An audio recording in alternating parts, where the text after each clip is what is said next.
أعوذ بالله من الشيطان اللعين الرجيم بسم الله الرحمن الرحيم الحمد والثناء لله رب العالمين بارئ الخلائق أجمعين باعث الأنبياء والمرسلين ثم الصلاة والسلام على سيد الأنام سيدنا ومولانا أبي القاسم المصطفى محمد وعلى أهل بيته الطيبين الطاهرين المعصومين المكرمين المنتجبين لا سيما بقية الله في الأراضين روحي وأرواح العالمين لتراب مقدمه الفداء ولعنة الله على أعدائهم أجمعين إلى قيام يوم الدين. For the hastening and the return of our Imam, please recite a salawat.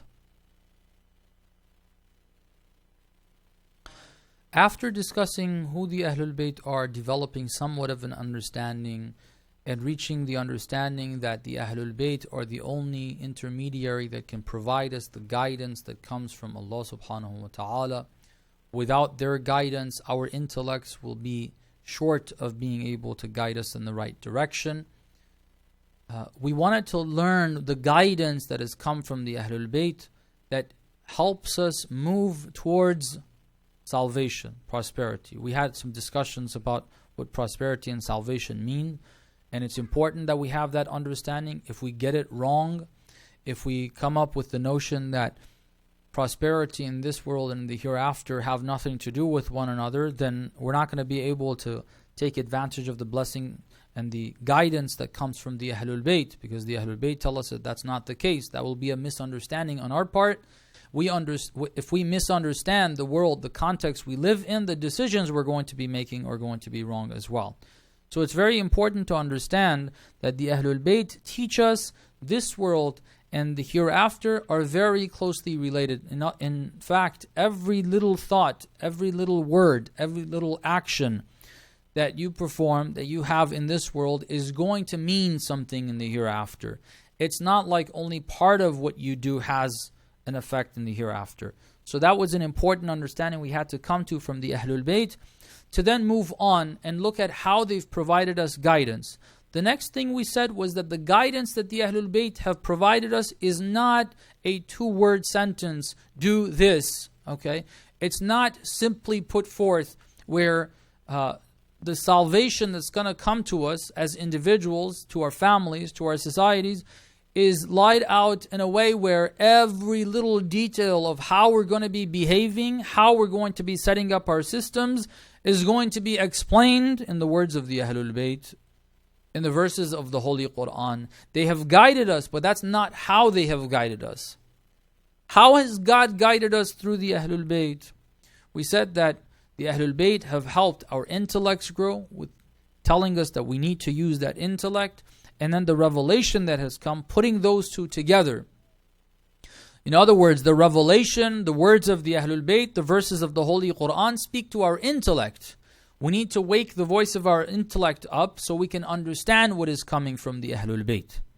If we don't, we're not going to understand the guidance of the Ahlul Bayt. The guidance of the Ahlul Bayt is not without our intellect.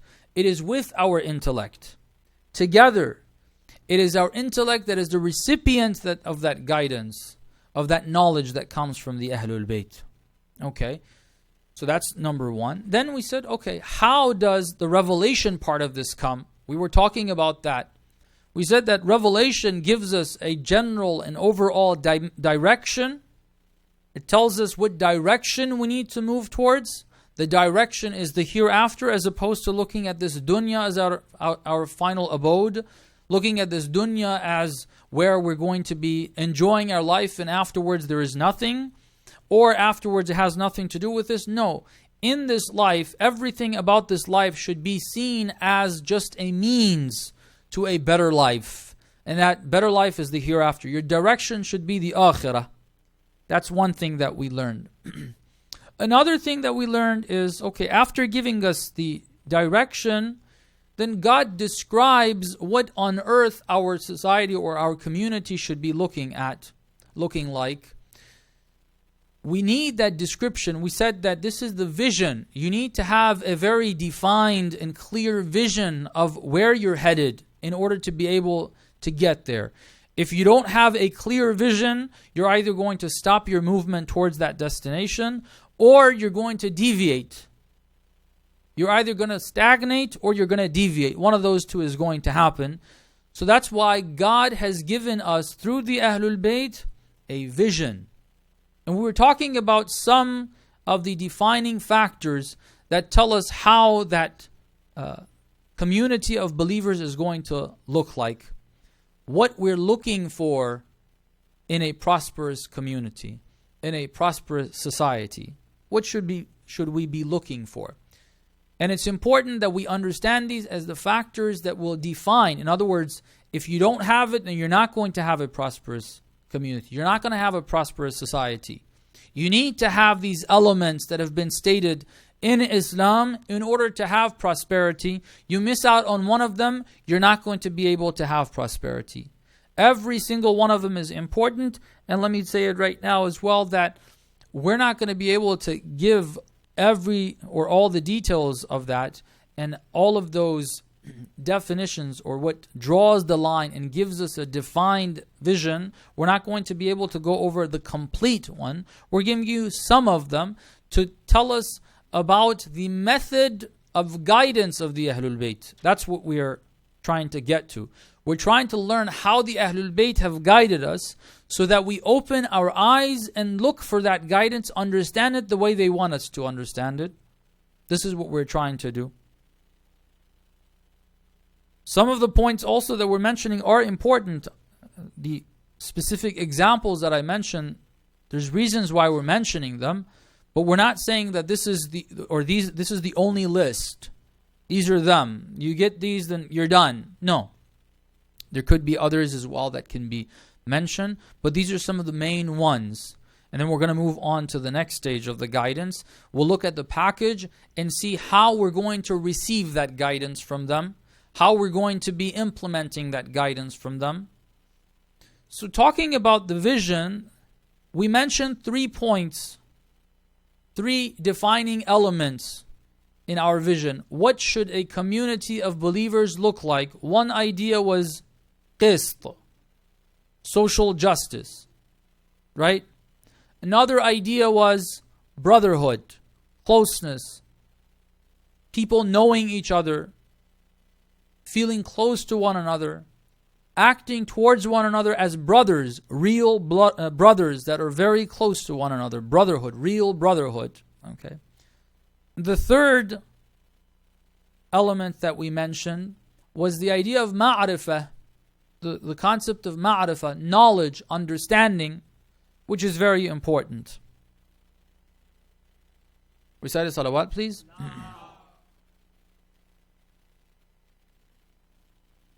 There was one last point with regards to knowledge and understanding that I wanted to explain before going to the next element, the next factor that defines a prosperous community. So we look at that as our vision and we want to work towards it.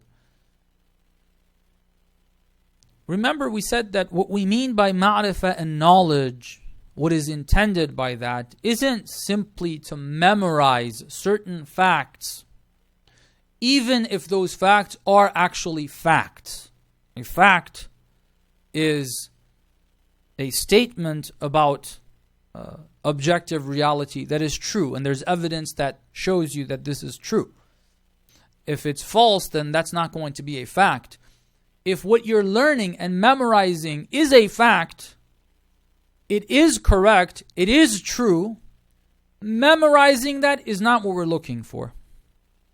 Memorizing, becoming a sort of like a tape recorder, that you just record what's given to you, this is not what we're looking for. This is not the knowledge that we're talking about. This is not ma'rifah, true knowledge. What we're looking for is people thinking. If you were here in the session of tafsir, we have that verse in Surah Al-Ankabut where Allah subhanahu wa ta'ala says, this is an ayah for لِلَّذِينَ يَعْقِلُونَ. This is what we mean by knowledge. People that think and develop understanding with regards to themselves, with regards to the material world, with regards to their relationship with God, towards the Ahlul Bayt, they develop understanding. They actually understand why this is right. Not that they tell you this is correct, this is the statement, this is what you need to accept, this is fact. You take that and you say, okay, this is fact, and you just memorize it. We're not looking at that. That's not knowledge. If you have a people that have been fed information all their lives, they've heard it and recorded it, and every time you ask them, they'll respond to you with the exact statement that they were taught. That's not what we're looking for. That's not what we're looking for. That's not the ma'rifah and knowledge we're looking to develop. We're looking to develop that if you're told something is right, you ask the question, really? Where's the evidence? Anything that is said to you, anything that is given to you, you look at it objectively, you think about it, and if you accept it, you have reason to accept it. You have reason to believe it. You don't believe it without reason. You don't accept it without reason. This is the model we're looking at. This is the vision. In the education, I'm warning us now, because we have a false perception of us having this here. A false perception that the Western education system is actually providing you that.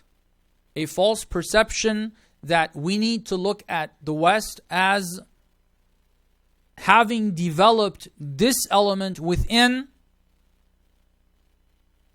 our vision, where we need to be headed towards. The system of education. There have been studies that have been done on this, and I think you can very clearly see the results, the products of the education system. The products of the education system. The products of the education system here in the West, they seem sometimes as being ones that question things. Okay? It seems as though it is actually such. You're looking for people to question, to look for proof, look for evidence for why they accept something, why they believe in something. Well, you have it here. Because anytime you say, look, we believe in God, they say, what's your evidence? Okay. You do matam, your children that have been raised in this culture, in this education system, they come and ask you, why do we do this? Right? You have your shifakhana at home, your children ask, what is this all about? You have that alam out there, they come and ask, what is this? Sometimes they say, why are you worshiping this? Then you respond, we're not worshiping this. This is the reason why we do this. Okay. So it seems like they're asking questions. People are actually asking questions. So isn't it the case that this is being developed? Isn't that already there? I would say no. I would contest that. And I obviously, of course, I'm open to hear what you guys think about this. And I encourage thinking on this. I would contest it. I disagree with that. You're taught to question things. That's part of what you're taught to do. Okay. There's certain things that you're taught to question. And as a product of that system, you actually ask the questions that you're taught to ask. Because they're telling you this is not true. So naturally, they're saying this is not true, and they're mocking it, and then you're seeing that your family, your parents, they believe it, they're doing it, so you ask the question, what is this coming from? Where is this coming from? Questioning faith is something that you're taught to do in the system. Questioning certain things is something that you're taught to do. Anything religious, you're taught to do that. Right? You're taught to actually do that. When it comes to anything, jurisprudence, they're teaching you now in Western academia, if your marja tells you that this is the rule, question it. Question it. And you can do research yourself. This is happening. People are learning how to use Google Translate and translate a page of Arabic, get some words out of that and say this hadith means this, and then they would contest the marja, right? So you're supposed to ask that question. Why is shaking hands with a member of the opposite gender haram? I contest that. I have a problem with that. I've done the research. The ahadith are not clear. I've done the rijal. I've looked at it. So you're supposed to question that. Maraja say you need to fast. In Northern Europe, in Canada, certain regions, you have 22-hour days. What do you do with that? Do you fast? Do you not fast? Maraja seem to say, at least a number of them say, that you're supposed to fast. And then people are told, no, you question that. You go and pull out opinions from other scholars, from other jurists that have questioned this, and you look at them and you say, okay, I'm questioning this. This is, when it comes to religious, these are only examples. Religious affairs, religion in its entirety, you are told to question. You are told to question. But there are certain things that you're not told to question. You are given as facts. You repeat them on a yearly basis. Every year you hear the same thing over and over and over again. And there is no room for questioning. There is no room for questioning. They don't give you an opportunity to question. In various ways, if we had time to discuss that. I'll give you some examples after this. There are certain things that you're fed every year, year after year. You're not encouraged to question them. No other perspective is given. You think, once you're out of this system, you think this is how it is. Because for 12 years, that's what you're taught. Okay. No one told you there's a different opinion on that. When it comes to religion, they bombard you. There's 50 different opinions on that. Okay. So because of that, you start asking questions. So which one's right and which one's wrong? But when it comes to certain things, they don't encourage thought on it. You're told that that's the right thing. And it's repeated over and over and over and over. Community of believers is supposed to be thinking. If your thought process is that you think, then you're constantly looking at it and say, wait a second, does this make sense? Does the other make sense? Just because my teacher said it, it's not. There are many things that are such. Some of it, for example, American history. You get a certain perception of the presidents of the United States of America in your history classes. You get a certain understanding of Abraham Lincoln and what he did in freeing the slaves. Okay. These are things that are presented to you. And they're repeated over and over and over. Native Americans, the coming of the Europeans here. There's a certain perception that is presented to you. You're taught that at school. You're not taught to question it. That's the mainstream view. With regards to some of what they call the values of this country. Now, one of the things that's being taught in school, and it's becoming more and more difficult to see otherwise, is the okayness of homosexuality. This is being shoved down your throats. It's repeated over and over and over. In the system, they keep repeating those lines. In the media, in your cartoons, in your movies, on the news. This guy's going out of the closet. He's going out open now about his orientation. The other guy's now carrying a rainbow flag or whatever, and so on and so forth. And then you're taught that this is natural. You find it in animals. They're saying that you're supposed to be like animals. These are just examples that I'm throwing out at you. But various ways, this is being fed to you that this is okay. They're questioning the religious notion. So when it's from religion, saying that homosexuality is a problem, you're supposed to question that. But it being okay for someone to be homosexual, you decide not to be homosexual, that's fine. You get that choice. But you shouldn't have a problem with anyone who's homosexual. It's not wrong. You should not consider it wrong. It's repeated over and over and over and over. The support of the Zionists in this country, Israel being the ones that are being oppressed. Okay. This is something that you're encouraged not to really think about in various ways. Whatever your textbooks at school say, whatever your media says, magazines say, everything around you, all right, is all giving you the notion that these people are oppressed and the Palestinians are terrorists. This is constantly being repeated. They don't encourage you to think about it. Elements that are external to the education system are coming and saying, hey, open your eyes. Don't believe this. This is baloney. The education system itself doesn't tell you that. So the education system doesn't actually encourage thought. It feeds you information. There's actually, don't take it from me again, don't take it. There's books that have been written stupefying the masses through the education system. Through the education system. And I would tell you, look at your average American person. I look at my relatives.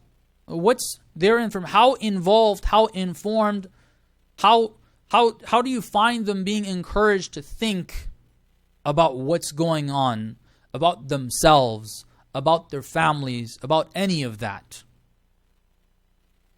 What's the percentage of people thinking about that?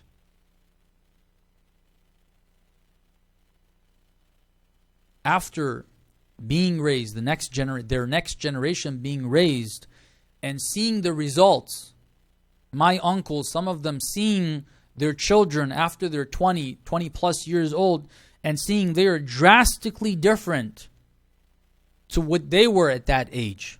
Although it's just been 20 years since they went through that experience, 30 years since they went through that experience. Now they're starting to think, what in the world are people doing to our children? Okay. What in the world is happening? I thought TV was just normal entertainment. Oh, no, it has a serious impact. They're pushing my children in a certain direction. They're pushing me. They're making people accept a notion that is not even true. That is not even true. So encouraging thought is not there. A lot of misinformation is being presented. Many of your science books in the education system are based on the notion that there is no God. That's the biggest lie. That's the biggest lie, right? And it's being fed to you 24/7. It's constantly coming your way. And you're not encouraged to think about that. You're encouraged to question those who say God exists. The community of believers have got to be conscious, vigilant, aware, thoughtful. Yes, think about your religion. Think about why you do certain things. But don't only think about those things. Think about some of the things that are being thrown at you as facts. Who says that's the case? Where did that information come from? They said they've done research. Did you see the research? Who did the research? Think about these issues. The next element within the collection of defining elements that will define our vision for where we need to get to, the community of believers, is tazkiyah. Tazkiyah. Allah subhanahu wa ta'ala in the Holy Quran many times has mentioned this, that the prophets came and وَيُعَلِّمُهُمُ الْكِتَابِ وَيُزَكِّيهِمْ or وَيُزَكِّيهِمْ وَيُعَلِّمُهُمُ الْكِتَابَ وَالْحِكْمَةِ. They did tazkiyah and they taught them. There's ilm there, there's knowledge, the previous factor that we mentioned, and there's tazkiyah. There's tazkiyah. What is tazkiyah? What is tazkiyah? They say the word comes from a practice that is common in trees, or you do it towards trees. When you're every year or some years in the winter season, if you want the tree to be healthy, you got to cut off some of the branches that are preventing it from growth and progress. So there's something there you got to get rid of in order to allow for this tree, for this plant to flourish, for it to be able to progress, for it to be able to grow further and further and have fruits and whatever it's supposed to have. That's where the word tazkiyah comes from. You cut off the excess branches, whatever is not needed, whatever prevents the proper growth of the tree. That's where it comes from. What does it mean in human beings? What does tazkiyah mean? Sometimes people just call that, or they say this means that we're purifying ourselves. That's a word that's used in English. Okay, what does purification mean? What is purification? What does it mean that I purify? What do I purify myself of? What is this exactly supposed to mean? Sometimes we think that it means that we avoid sins. That's tazkiyah. You avoid sins. Yes, avoiding sins has to do with tazkiyah, but tazkiyah is beyond that. I'll give you an example.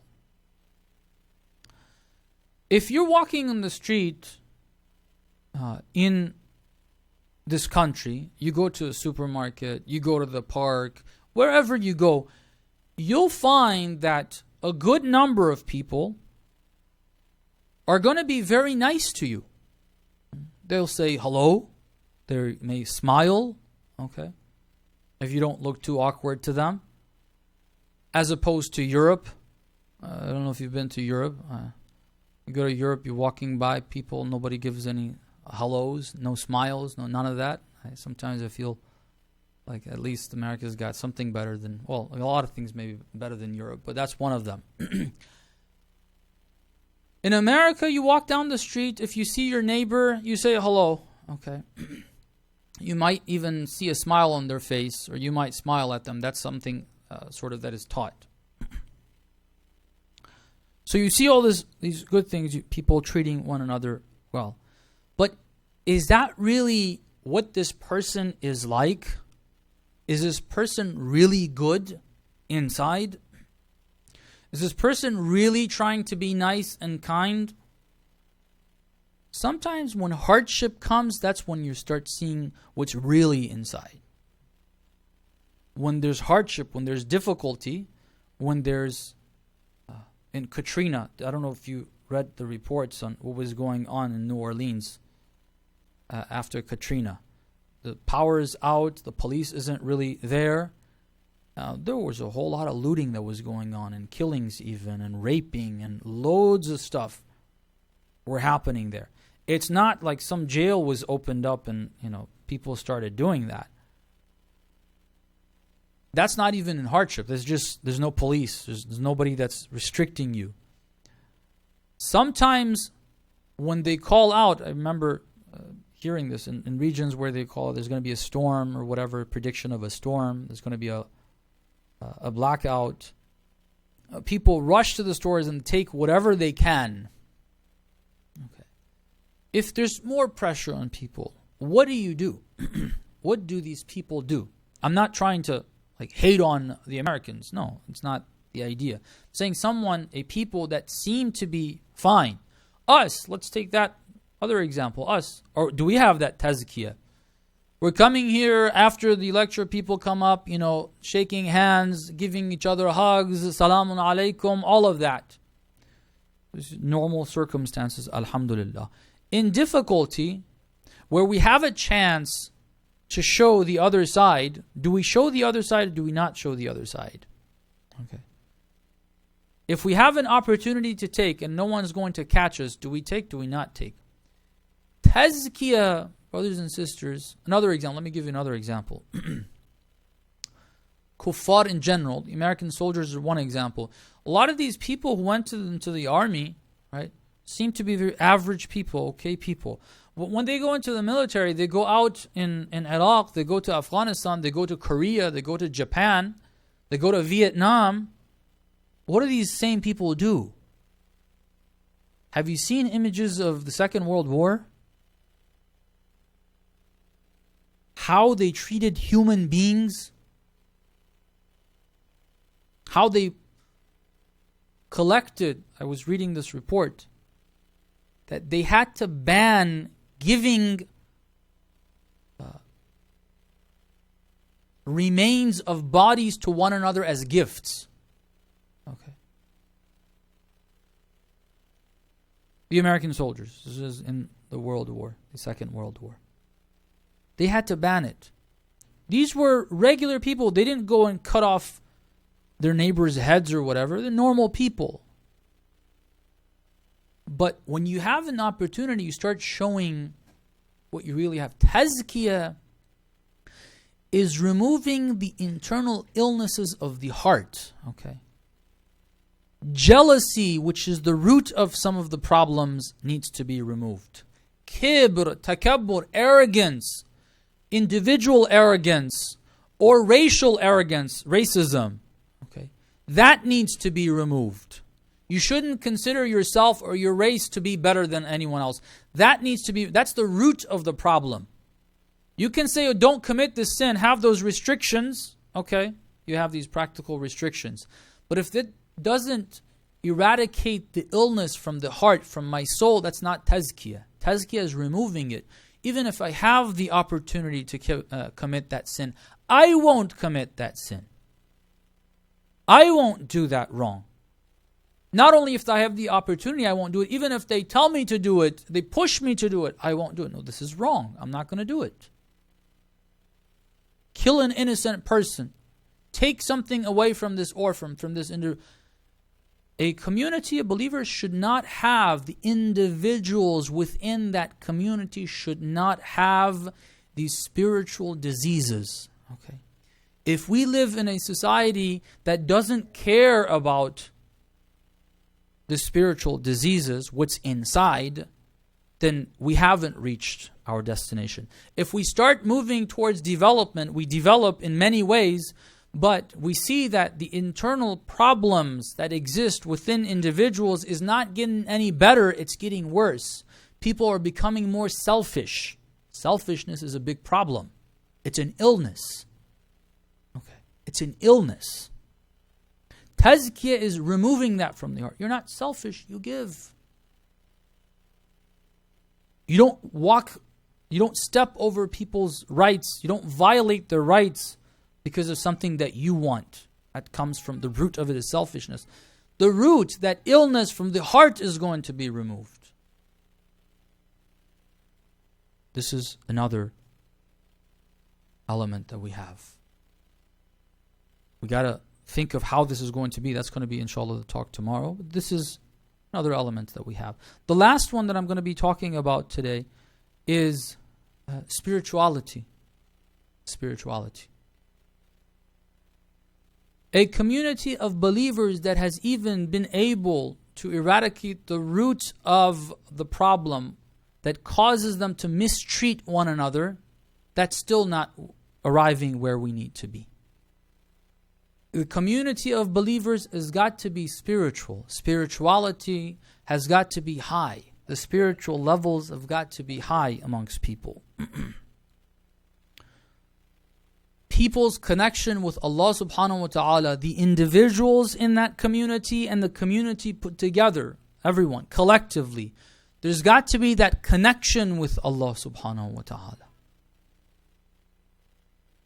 A community that has even zuhd, some of the akhlaqi teachings that we have. They have zuhd, they don't mistreat one another, but their progress has to do with this world, but they're not connecting with God, with Allah subhanahu wa ta'ala. They're not a spiritual community. That's not the type of community we're looking for. There's got to be a spiritual connection with Allah subhanahu wa ta'ala. The believers, the community of believers, a prosperous community. You want a prosperity in this world and the hereafter? You want to feel that satisfaction in this world and in the hereafter? One of the defining qualities of a community that's such is spirituality. Spirituality. Spirituality isn't doing 50 du'as. Spirituality isn't simply praying, coming together, performing that prayer. On Jum'ah, coming together, doing Salatul Jum'ah. This is not necessarily the spirituality we're looking for. This is not it. The spirituality isn't going for Hajj only. Just going there, that's not it. That's not it. Fasting, month of Ramadan comes, everyone in the community is fasting. Alhamdulillah. Did we accomplish that? No. That's not spirituality that we're looking for. We're looking for real spirituality. You know what spirituality is? Spirituality is that you have so much love for Allah subhanahu wa ta'ala, when you hear His name, you cry. This is spirituality. Spirituality is that you've developed so much love towards the Ahlul Bayt, you don't need to be told of the cruelties against the Ahlul Bayt to cry. When you hear their name, out of the love you have for them, you cry. It's not a negative shedding of tears. It's not a negative feeling. It's not grief. It's love. It's love. Seeing all that beauty, seeing all that greatness. Spirituality is that when you do dua al-iftitah, when you remember the wrong that I have done towards Allah, seeing that communication, people are crying their eyes out. They're waiting for the month of Ramadan. Months before, when they say, oh, the month of Ramadan is approaching, they just get this urge in their heart. They get this motivation. Spirituality is this. This is spirituality. Spirituality is longing for the ziyarah of the Ahlul Bayt. Actual ziyarah of the Ahlul Bayt. Spirituality is looking to see the Imam of my time. If I don't see him, I cry. This is spirituality. Spirituality is love of shahada, giving one's life in the way of Allah subhanahu wa ta'ala. This is spirituality. God says this in the Holy Quran. You probably have heard the verse. Allah subhanahu wa ta'ala says, in one of the places where God says this in the Quran is in Surah Jum'ah.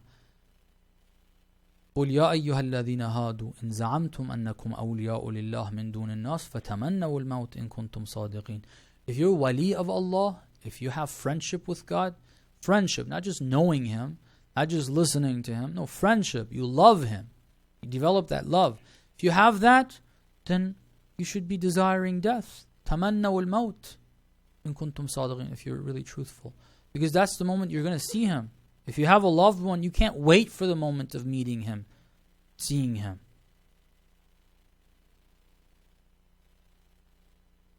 This is spirituality. Prayer in itself isn't spirituality. The way I pray, Allahu Akbar, I do all the prayers, that's not spirituality.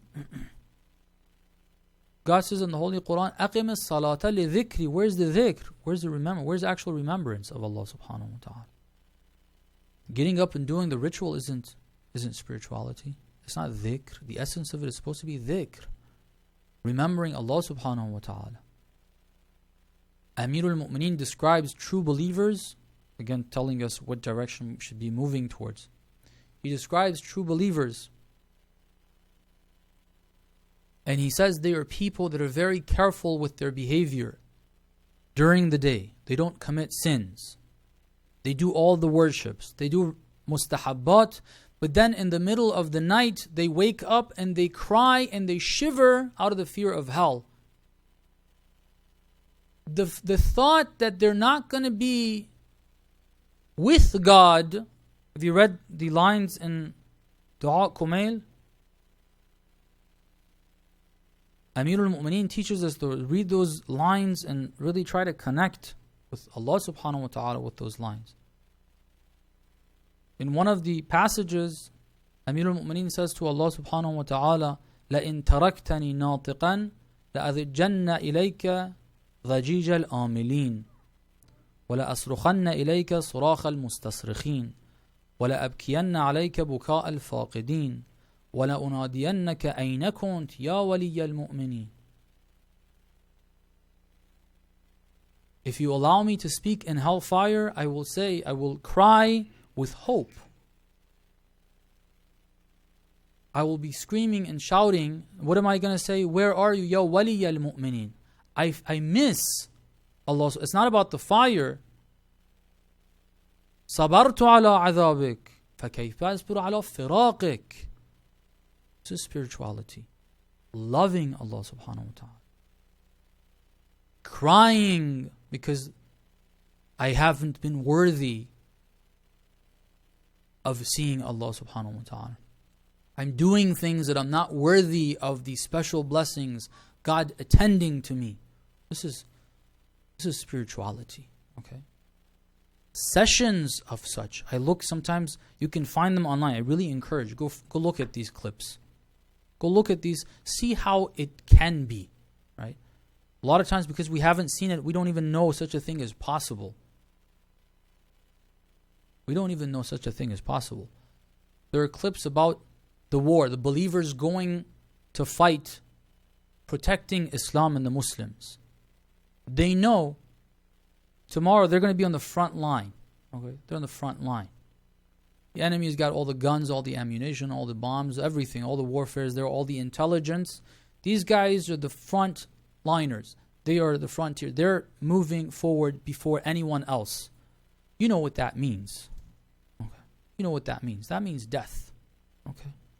That means you're dying. The chances of you coming back next day, the chances of you being alive after that operation, maybe 20%, 30%, 40%. It's not a very high percentage. The night before the operation, first of all, they would volunteer for it. They would volunteer. They wouldn't say, you have to do this. So we need volunteers. We need 50. Sometimes we would get 100 volunteers. We want to go. They would beg each other, give your place to me. I want to go. Bidding farewell to one another. The cries, not because they're going to get killed, but that they're going to be meeting Allah subhanahu wa ta'ala. Some of them have been interviewed after those who lived. They're interviewed afterwards. Every single one of them, when they talk about that night, look, it's not, there's no way I can describe to you what the feel was. What the connection with Allah subhanahu wa ta'ala is.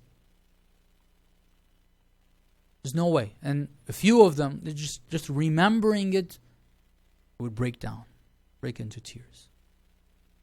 Remembering that feel, the connection with Allah subhanahu wa ta'ala. We're going to be meeting, this is what the verse said, تَمَنَّوُا الْمَوْتِ. There you go. تَمَنَّوُا الْمَوْتِ. Go watch it.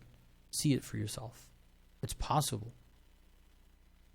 Watch these sessions of dua that believers are having. Go, you can find it. You'll find it even on YouTube. Or if you want to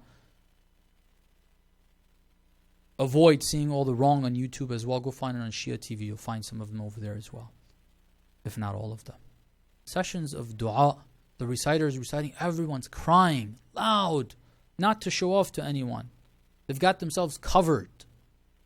Sessions of dua, sessions of munajat. Connection is there. I remember I had an experience of i'tikaf in the University of Tehran a couple of years in a row. This was earlier on in my stay in Iran for my studies. I was told that this is the best place that you can go for your i'tikaf. I'tikaf is a 3-day ritual. It's at least 3 days. You got to stay in a masjid and you have to worship. You got to fast. There's certain things you got to avoid. There's a lot of similarities between that and Hajj. So I went there. Beautiful, beautiful, beautiful environment. Beautiful environment. University students, youth, people that if I'd seen outside, and sometimes you see that and you think, oh, these people are so irreligious. They look less religious than most people here. But you see them in those sessions when dua is going on, when they say, Al-Af, Ilahi Al-Af, God forgive me. The reciter says that. They're bursting into tears, crying loudly. They can't even control their tears. One day afternoon, I remember there was a brother that was sitting nearby. After the session was over, there was about a 45-minute session of tawassul and dua and dhikr and remembrance of Allah subhanahu wa ta'ala. This brother went into his own connection with Allah, and once the program was done, he wasn't done. He zipped up his jacket, so he's in his own little environment. No one disturbs him. For a few hours, you're just talking to Allah and crying and crying and crying. The connection with Allah, spirituality, longing for that, wanting that. The heart is there. This is what we're looking for. Community of believers should be like this. Not running towards desires. Not being driven by desires. Coming to understand how none of these desires mean anything. You see the beauty of Allah subhanahu wa ta'ala. How can you prefer anything over that? I strongly recommend seeing those clips so we sort of get an idea. Hopefully we can, at least as individuals, and then gradually start planning as communities how to develop that in us. We ask Allah subhanahu wa ta'ala to enlighten our hearts with the light of the Quran in this blessed month. We ask Him to bring the light of the Ahlul Bayt to our hearts. We ask Allah to hasten the return of our Imam. We ask Him to help us become His true companions. We ask Allah subhanahu wa ta'ala to protect the believers who are protecting Islam and the Muslimin. We ask Allah to protect our maraja. We ask Him to protect our leader. We ask Him to forgive us all of our sins. Forgive our parents, our grandparents, all believers of their sins. And we ask Allah to relieve all believers of the sufferings they're facing, especially believers in Yemen, in Iraq, in Pakistan, in Syria, in Lebanon, in Burma, and wherever else they're suffering, inshallah. Walhamdulillah Rabbil Alameen.